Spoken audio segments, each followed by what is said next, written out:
Kukuhkan. Yang pertama organisasi Front Generasi Muda Bantik Sulawesi Utara, kemudian Pengukuhan.Pengurus Pusat Fgmb dan pengurus Banua yang akan dikukuhkan pada hari ini. Hari ini kita sudah mempersiapkan acara ini sejak bulan Januari, dan untuk acara ini sendiri mendapat apresiasi dari pemerintah Provinsi Sulawesi Utara, dalam hal ini Bapak Gubernur, Pak Wagub dan Pak Sekop yang mendukung kegiatan ini, dan juga tentunya didukung oleh seluruh gudang-gudang Bantik, orang tua kita bersama dengan seluruh generasi muda, anak-anak muda Bantik yang ada.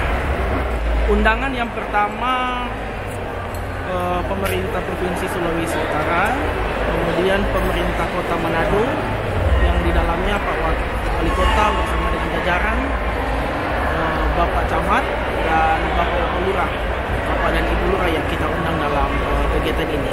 Tentunya juga bersama dengan para orang tua masyarakat Bantik yang ada. Yang terpenting tentunya seluruh pemuda-pemuda yang ada di 11 Bantik.